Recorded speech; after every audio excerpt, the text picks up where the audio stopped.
सिग्नलवरच रिक्षा चालकाकडे वाहतूक पोलिसांच्या अंगावर रिक्षा घातल्याचा प्रयत्न झालाय। पोलिसांनी रिक्षा चालकाकडे लायसन्स मागितलं, मात्र रिक्षा चालकानं लायसन्स न दाखवता हुज्जत घातली। मोठ्या प्रमाणात पोलीस असताना देखील रिक्षा चालकाची मुजोरी पाहायला मिळते।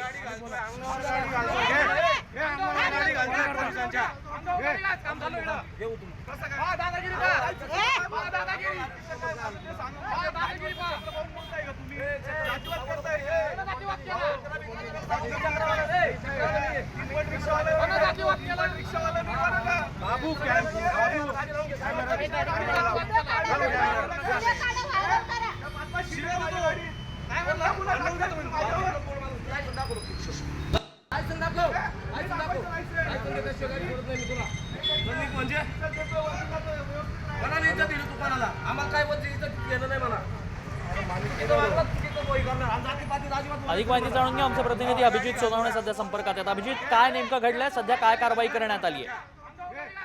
गेल्या काही दिवसांपासून सातत्याने नाशिकमध्ये रिक्षा चालकांची मुजोरी पाहायला मिळते। आता देखील दुपारी काही वेळापूर्वी असाच प्रकार काटेगल्ली सिग्नलवर घडला। त्या ठिकाणी रिक्षा चालकाने सिग्नल तोडण्याचा प्रयत्न केला असता वाहतूक पोलिसांनी रिक्षा चालकाला अडवलं आणि त्याच्याकडे लायसन्सची मागणी केलेली होती। मात्र रिक्षा चालकाने त्या वाहतूक पोलिसाच्या अंगावरच रिक्षा घालण्याचा प्रयत्न केला आणि अरेरावीची भाषा त्या ठिकाणी वापरण्यात आलेली होती। मी लायसन्स दाखवणार नाही, काय करायचं असेल तर करून घ्या, अशा पद्धतीची भाषा रिक्षा चालकाने वाहतूक पोलिसाला वापरलेली होती। आणि त्यानंतर मग पोलीस त्या ठिकाणी दाखल झाले आणि आता त्या मुजोर रिक्षा चालकावर आता गुन्हा दाखल करायची प्रक्रिया जी आहे ती सध्या नाशिकच्या मुंबई नाका पोलीस ठाण्यामध्ये सुरू आहे। नक्कीच धन्यवाद आपण दिलेल्या सगळ्या सविस्तर माहितीसाठी।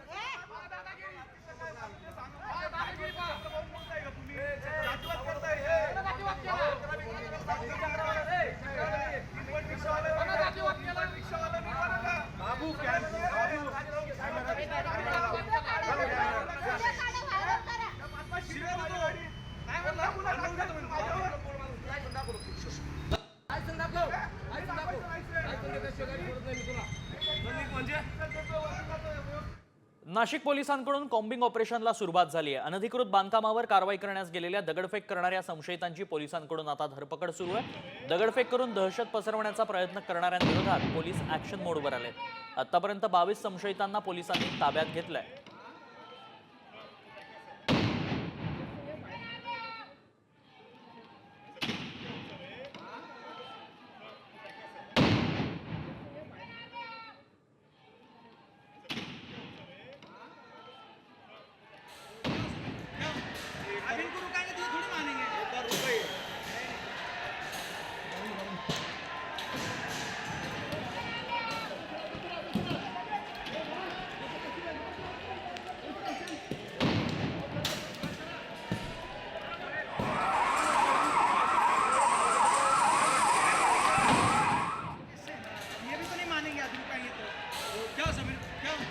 लोकांना याच्यामध्ये ताब्यात घेण्यात आलेलं आहे।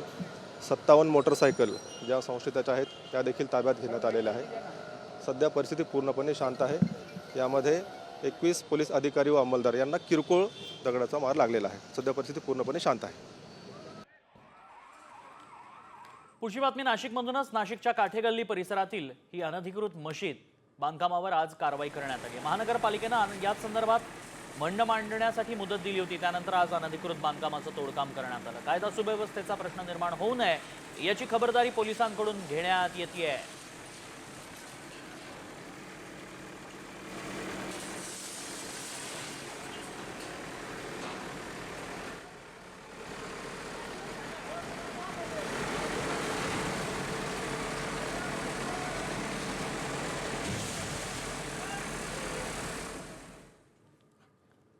बातमी संजय राऊतांनी केलेल्या वक्तव्याची। नाशिक अनधिकृत बांधकाम कारवाईवरून ठाकरे गटाचे नेते संजय राऊतांनी भाजपवर गंभीर आरोप केले।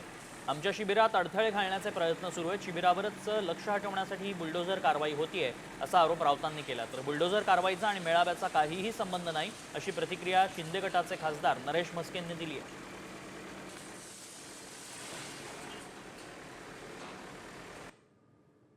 ज्यांच्या हातात सत्ता आहे आणि जे आम्हाला घाबरतात, अजूनही शिवसेनेची दहशत आहे, भीती आहे।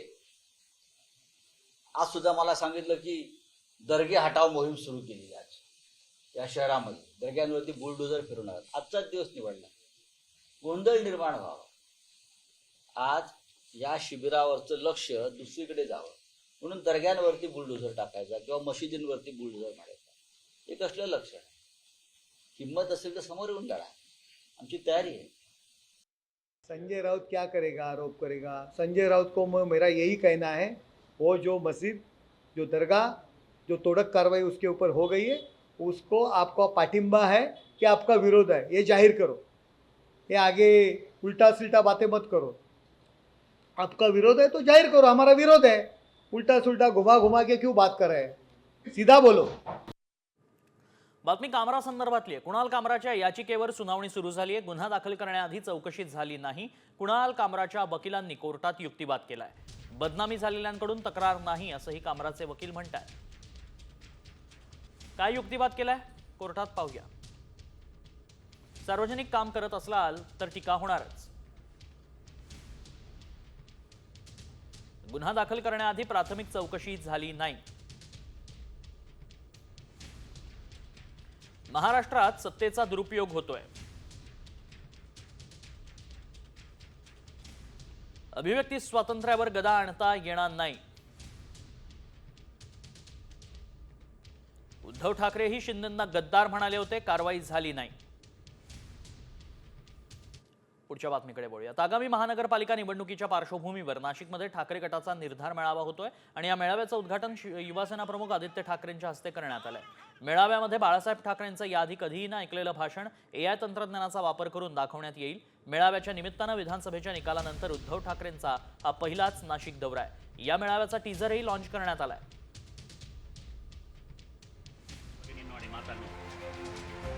जय महाराष्ट्र. आज तुफान गर्दी दिसतंय. अरे नाशिक म्हटल्यावर गर्दी उसळणार. नाशिक आणि शिवसेनेचं एक नातं नाही म्हटलं तरी आहे आणि ते राहणारच. कमळाबाई म्हणजे एक ठोंग आहे, ठोंग. भारतीय जनता पक्षाला महाराष्ट्रात काय, अरे देशात कोणी ओळखत नव्हते तेव्हा आम्ही त्यांना खांदा दिला. सगळा पैशांचा खेळ. पुढची बातमी. मुघलांप्रमाणे भाजपनं महाराष्ट्रावर आक्रमण केलं. गेंड्याची नसेल अशी कातडी या सरकारची आहे. रावणापेक्षा भयंकर सरकार आपल्या डोक्यावर बसलंय. घणाघाती टीका ठाकरेंच्या युवासेनेचे प्रमुख आदित्य ठाकरेंनी केली. महायुती सरकारवर ही टीका करण्यात आली. नाशकात आज शिवसेना ठाकरे गटाचं एकदिवसीय निर्धार शिबिर आयोजित करण्यात आलंय. शिबिरामध्ये महाराष्ट्रात कुठे काय चाललंय, महाराष्ट्र कुठे चाललाय या विषयावर भाषण करताना आदित्य ठाकरे यांनी जोरदार हल्लाबोल केला. भाजप यांनी आक्रमण केलंय आपल्या महाराष्ट्रावर. मोगलांनी जसं केलं होतं, निजामानी जसं केलं होतं, तसं भाजपने देखील आक्रमण करून जप्त केलेला हा महाराष्ट्र आहे, हडप केलेला महाराष्ट्र आहे, ढापलेला हा महाराष्ट्र आहे. आम्ही ढापू त्यांना देणार नाही. जो कोणी ह्या राज्यावर चालून येईल, आमच्या स्वराज्यावर चालून येईल, त्याला ह्या मातीमध्ये असाच गडला जाईल, हे प्रतीक आहे. नाशिकमध्ये ठाकरे गटाच्या मेळाव्याचा स्टेज खचल्याचं पाहायला मिळालंय. आदित्य ठाकरेंच्या स्वागतासाठी कार्यकर्त्यांनी गर्दी केली होती. स्टेजवर कार्यकर्त्यांनी एकाच वेळी गर्दी केल्यानं अखेर स्टेजच खचलाय. सर्व सन्मान संपन्न झाले आहेत. सर्वांनी मंचावरून खाली. सर्व सन्मान संपन्न झाले आहेत. सर्वांनी मंचावरून खाली. भाजपचे आमदार गोपीचंद पडळकरांनी अजित पवारांविरोधात भूमिका घेतली आहे. पुण्यात होणाऱ्या धनगरी नाद या कार्यक्रमाचं निमंत्रण अजित पवारांना देणार नसल्याची भूमिका पडळकरांनी घेतली. धनगरी नाद या कार्यक्रमाचं आयोजन पुणे शहरामध्ये करण्यात येत आहे. या कार्यक्रमाचं निमंत्रण अमित शहांना देण्यात आलं. मात्र अजित पवारांना बोलावणार नसल्याचं पडळकरांनी स्पष्ट केलं. यामुळे भाजप राष्ट्रवादीमध्ये वादाची आता शक्यता आहे. नाही बोलणार. हा सरकारचा कार्यक्रम नाही, हा धनगरांचा कार्यक्रम आहे. धनगरांनी ठरवलेला कार्यक्रम आहे. सरकारचं कुठलंही मदत घेऊन हा आम्ही कार्यक्रम करत नाही. हे बघा, एक रचनात्मक आम्ही कार्यक्रम करायला लागलोय. हा पार्ट किरकोळ आहे, तो विषय तुम्ही प्लीज विचारू नका. हा काय राजकीय आपला विषय नाही. उपमुख्यमंत्री एकनाथ शिंदेंनी मनसे अध्यक्ष राज ठाकरेंच्या निवासस्थानी भेट घेतली होती. सूत्रांनी दिलेल्या माहितीनुसार भेटीमध्ये विधानसभा निवडणुकीत दादर माहीम मतदारसंघाबाबत झालेली चूक पुन्हा नको यावर चर्चा झाल्याची माहिती आहे. स्थानिक स्वराज्य निवडणुकांमध्ये शिवसेना मनसे युती होण्याची चिन्ह स्पष्ट दिसतीये.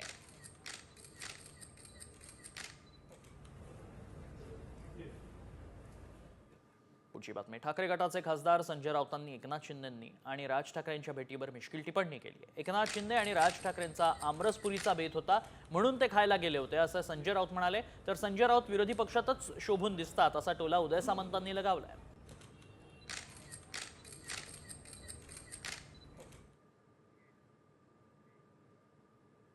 काल राज ठाकरेंच्या भेटीला एकनाथ शिंदे गेले होते. त्यांच्या सोबत आमरसपुरी खायला गेले होते. कॅफे आहे ना तो. काल आमरसपुरीचा बेत होता. विचारा, मी नसेल म्हणजे मी कुठं बोलत नाही. काल उपवासाचा दिवस असल्यामुळे त्यांचा ते असे बाहेर उपवास करतात असे एकनाथ शिंदे. माझं म्हणणं असं आहे की त्यांना माझ्या मनपूर्वक शुभेच्छा आहेत की पुढची 25 वर्ष त्यांनी विरोधक म्हणून अशीच आमच्यावर टीका करत राहावी. आमच्यामध्ये उमेद निर्माण होते, ऊर्जा निर्माण होते. म्हणूनच 80 पैकी शिवसेनेच्या 60 जागा निवडून आल्या, महायुतीच्या 237 जागा निवडून आल्या. त्यांना माझ्या मनपूर्वक शुभेच्छा आहेत. त्यांनी सारखी आमच्यावर टीका करत राहावी. 25 वर्ष अशीच टीका करावी, विरोधात बसावं. आम्ही हसत ती टीका झेलायला तयार आहे. शरद पवार, अजित पवार पुन्हा एकदा एकत्र येणार आहेत. 21 एप्रिलला AI संबंधित विषयावर चर्चा करण्यासाठी पुण्यातील साखर संकुल इथं सकाळी 9 वाजता बैठकीचं आयोजन करण्यात आलंय. मागील 10 दिवसात अजित पवार, शरद पवार तिसऱ्यांदा एकत्र येतील. याआधी साताऱ्यात रयत संस्थेच्या बैठकीत पार्थ पवार यांच्या साखरपुड्याच्या निमित्तानं दोघेही एकत्र पाहायला मिळाले होते.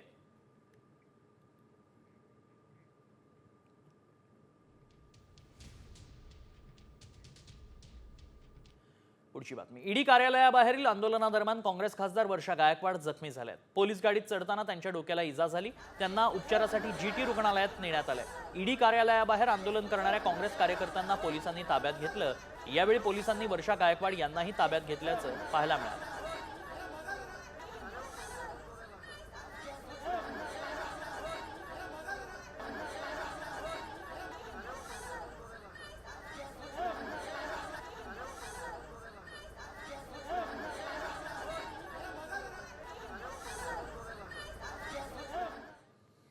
पुढची बातमी. संभाजी भिडेंवर सोमवारी कुत्र्यानं हल्ला केला होता. मात्र यावरूनच आता अजित पवारांच्या आमदारांनी भिडेंच्या अनुयायांना डिवचलाय. भिडेंना चावलेला कुत्रा वाघ्या तर नव्हता ना असा खोचक सवाल मिटकरींनी विचारलाय. मिटकरींनी केलेल्या पोस्टवरून आता राजकारण चांगलंच तापलंय. काय ट्विट केलंय पाहूया. त्यांना चावलेला कुत्रा वाघ्या तर नव्हता ना. जो कोणी असेल त्याला फाशीची शिक्षा झाली पाहिजे. खटला फास्ट ट्रॅक मध्ये चालला पाहिजे. चावतो म्हणजे काय, मुगलाई लागली आहे का? तर इकडे कमळाबाई नावावरून ठाकरे गटाचे खासदार संजय राऊतांनी भाजपलाही डिवचलंय. भाजपचं कमळाबाई असं बारसं बाळासाहेब ठाकरेंनीच केलं, त्यामुळे कुणाला त्रास होण्याचा काहीही संबंध नाही असं म्हणत राऊतांनी भाजपवर टीकेचे बाण सोडले. बाळासाहेब आमचे नेते होते, ते कधी लाडानं तर कधी रागानं बोलायचे अशी प्रतिक्रिया भाजप नेते रावसाहेब दानवेंनी दिली आहे.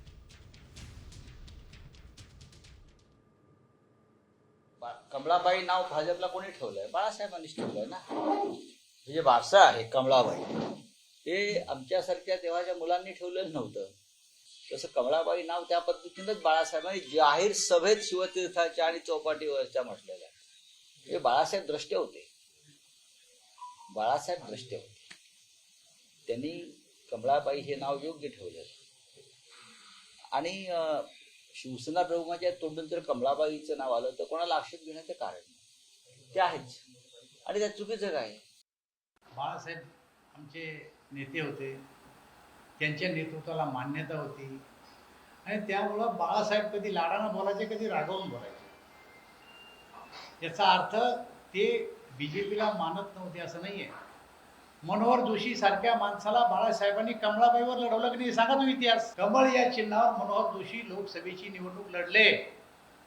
याचा अर्थ बाळासाहेबाला कमळ हे मान्य होतं. कमळ यांना मान्य नाहीये, कारण कमळ हे नंबर 1चं बनलंय आता. आणि त्यामुळं कमळावर बोलल्याशिवाय आपली बातमी वर्तमानपत्रात किंवा चॅनलवर येणार नाही. याच्यासाठी ते अशा प्रकारचा शब्दप्रयोग करतात.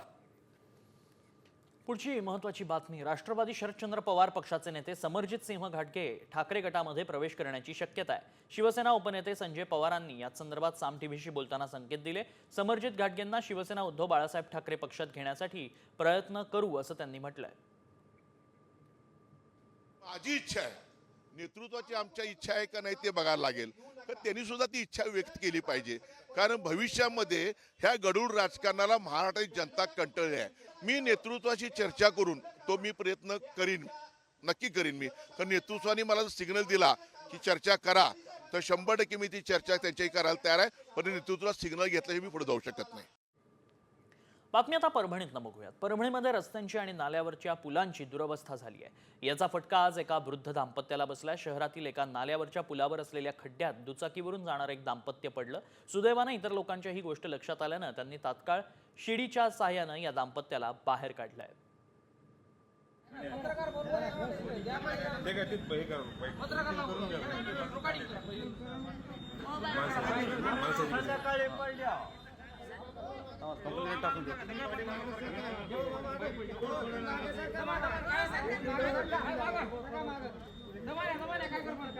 घाई करू नका. हाँ नहीं कंप्लेंट डालने की अभी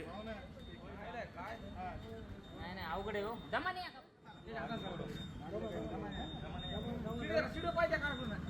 दोघं कशी गेलो नाही त्या पडल्या सावकाश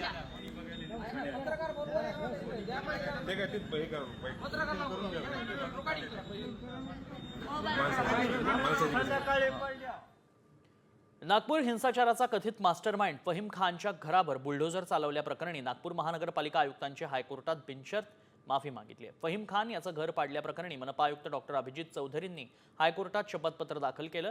कोर्टाला पूर्ण सहकार्य करण्याचं आश्वासनही त्यांनी दिलं. मनपाच्या विरोधात फहीम खानची आई मेहरुनिसा यांनी हायकोर्टात धाव घेतली होती.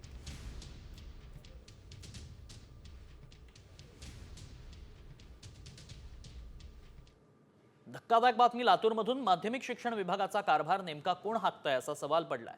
आम्ही असं म्हणतोय कारण साम टीव्हीनं याच संदर्भात रियालिटी चेक केला. त्यामध्ये कुठलीही शासकीय नियुक्ती नसताना शिक्षण विभागाच्या क्लर्कच्या टेबलच्या कारभार भलतीच व्यक्ती करताना दिसली आहे. विशेष म्हणजे याच संदर्भात अधीक्षकांना विचारणा केली असता त्यांनी निर्लज्जपणे कोण क्लर्क काम करतो याची आपल्याला माहिती नसल्याचं सांगितलंय. त्यामुळे आता या व्यक्तीवर नेमका कोणाचा वरदहस्त आहे असा सवाल उपस्थित होतोय. शिक्षण विभागाची लक्तरच वेशीवर टांगली गेली आहे. थेट लातूरच्या माध्यमिक शिक्षण विभागातून या प्रकरणाचा पर्दाफाश करतायत आमचे प्रतिनिधी संदीप भोसले. राज्यातल्या शिक्षण विभागातले एक ना एक कारनामे दिवसेंदिवस समोर येताना पाहायला मिळत आहेत. नागपूर येथील बोगस शिक्षक भरती प्रकरण ताजा असतानाच लातूरमधल्या माध्यमिक शिक्षण विभागाचा गलतान कारभार आता चव्हाट्यावर येताना पाहायला मिळतोय. आपण जर बघितलं तर हे लातूरचं माध्यमिक शिक्षण विभागातलं प्रशासन आहे. आपण जर बघितलं तर अशा प्रकारे कुठलीही शासकीय नियुक्ती नसताना या ठिकाणी व्यक्तीला नियुक्त करण्यात येत आहे, त्यांच्याकडनं काम करून घेण्यात येते. आपल्यासोबत मला सांगा, तुमचं नाव काय, तुम्ही कुठल्या पदावर आहे तिथं? सर तिकडे साहेबांना भेटा. तुमचं नाव काय, तुम्ही कुठल्या पदावर आहे तिथं? तुम्ही साहेबांना भेटावं सर. त्यांचं नाव काय, तुमचं नाव काय, तुम्ही कुठल्या पदावर आहे? साहेबांना भेटायलाच होतो.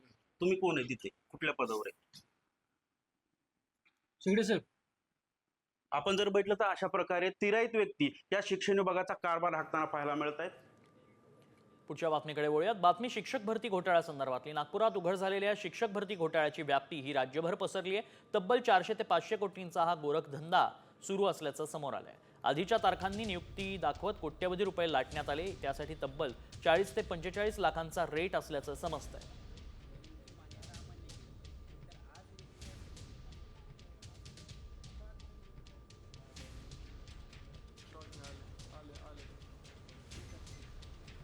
आता याच्यामध्ये खूप वेगवेगळे रेट आहेत की सरळ जर मान्यता असतील तर 5 ते 7 लाख रुपये प्राथमिकची वैयक्तिक मान्यता देण्यासाठी आहे.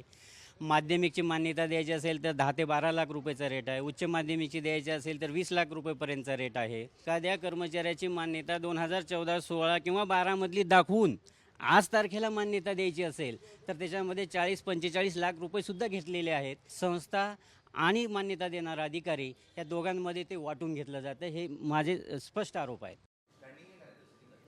शिक्षक भरती घोटाळ्याचं रेट कार्ड आपण पाहिलं, मात्र हा गोरखधंदा नेमका कसा सुरू होता ते आपण पाहणार आहोत. संस्थाचालक आणि अधिकारी संगनमतानं हा घोटाळा करत होते. एका जागेसाठी तब्बल 40 ते 45 लाख रुपये शिक्षकांकडून घेतले जात असल्याचं उघड झालंय.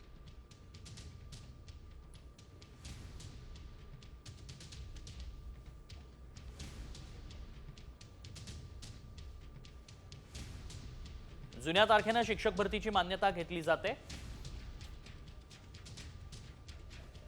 शाळा चालकांपासून वरिष्ठ अधिकाऱ्यांपर्यंत पदभरतीसाठी लाखोंचं रेट कार्ड समोर आलंय.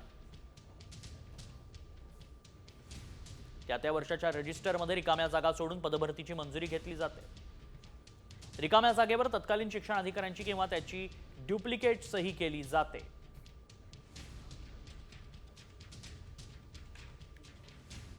बातमी पुण्यातनं. तनिषा भिसे यांच्यावरील उपचारात वैद्यकीय हलगर्जीपणा झालाय का यावरचा अहवाल तयार झालाय. ससूनच्या मेडिकल निग्लिजन्स कमिटीनं हा अहवाल तयार केलाय. संध्याकाळी 5:30 वाजेपर्यंत ससूनचे डीन अलंकार पोलीस स्टेशनला हा अहवाल सुपूर्द करतील. त्याचबरोबर अहवालाची एक प्रत वैद्यकीय शिक्षण आयुक्तांना देखील दिली जाईल.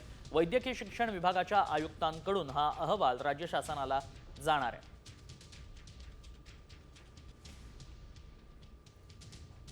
बातमी पुण्यातनं. तनिषा भिसे यांच्यावरील उपचारात वैद्यकीय हलगर्जीपणा झालाय का यावरचा अहवाल तयार झालाय. ससूनच्या मेडिकल निग्लिजन्स कमिटीनं हा अहवाल तयार केलाय. संध्याकाळी 5:30 वाजेपर्यंत ससूनचे डीन अलंकार पोलीस स्टेशनला हा अहवाल सुपूर्द करतील. त्याचबरोबर अहवालाची एक प्रत वैद्यकीय शिक्षण आयुक्तांना देखील दिली जाईल. वैद्यकीय शिक्षण विभागाच्या आयुक्तांकडून हा अहवाल राज्य शासनाला जाणार आहे.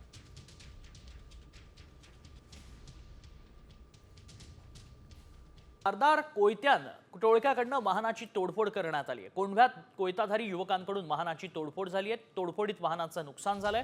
तोडफोडीची घटना सीसीटीव्हीमध्ये समोर आली आहे. कोंढवा परिसरातील लक्ष्मीनगरमध्ये रविवारी पहाटेच्या सुमारास अज्ञात कोयताधारी टोळीनं धुमाकूळ घातलाय. टोळक्यानं हातात कोयते आणि हत्यारं घेऊन परिसरातील वाहनांची तोडफोड केली. या घटनेमध्ये 9 दुचाकी, 2 रिक्षा आणि 1 चारचाकी वाहनाचं नुकसान झालंय.